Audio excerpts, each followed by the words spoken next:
शरद पवारांच्या नेतृत्वाला आव्हान देत भाजपसोबत गेलेल्या अजित पवारांना बंड भोवण्याची शक्यता आहे। लोकसभा निवडणुकीत अजित पवारांच्या राष्ट्रवादी काँग्रेसला मानहानीकारक पराभवाला सामोरं जावं लागू शकतं, असा अंदाज एका ओपिनियन पोलनं व्यक्त केलाय।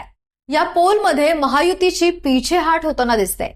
महत्वाचं म्हणजे मूळ राष्ट्रवादी काँग्रेस म्हणून निवडून आलेल्या आयोगानं मान्यता दिलेल्या अजित पवार गटाचे टेन्शन वाढवलंय।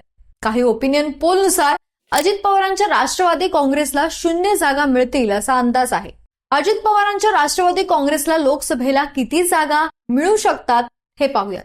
लोकसभा निवडणुकीसंदर्भात एका ओपिनियन पोलमध्ये भाजपला 21 किंवा 22 जागा मिळू शकतात असं म्हटलंय, तर एकनाथ शिंदे यांच्या शिवसेनेलाही 9 किंवा 10 जागा मिळू शकतात असा अंदाज वर्तवण्यात आलाय। पण अजित पवारांच्या राष्ट्रवादीला एकही जागा मिळणार नाही असा हा ओपिनियन पोल म्हणतोय।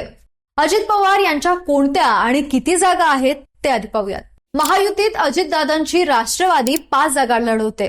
या 3 जागांवरती अजित पवारांचे उमेदवार उद्धव ठाकरेंच्या उमेदवारासमोर आहेत, तर 2 उमेदवार शरद पवार यांच्या पक्षाच्या उमेदवारासमोर आहेत। शिरूर मतदारसंघात अजित पवारांच्या राष्ट्रवादीचा सरळ पराभव होताना दिसतोय।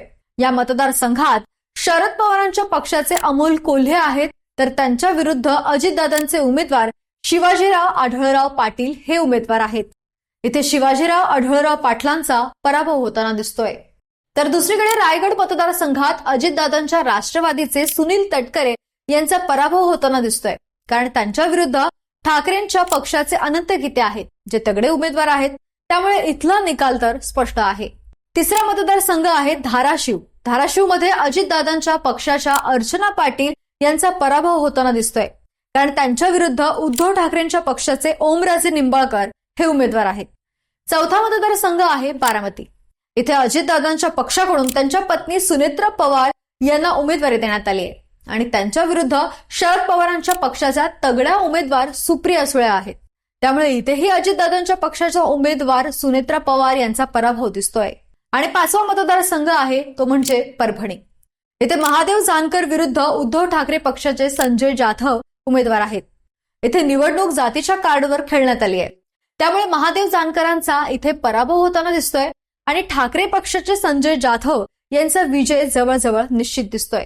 बाकी तुम्हाला काय वाटतं, अजितदादांचे किती उमेदवार निवडून येतील हे आम्हाला कमेंट बॉक्समध्ये नक्की कळवा। व्हिडिओला लाईक करा, शेअर करा आणि जर तुम्ही या चॅनलवर नवीन असाल तर चॅनलला सबस्क्राईब करायला विसरू नका। धन्यवाद।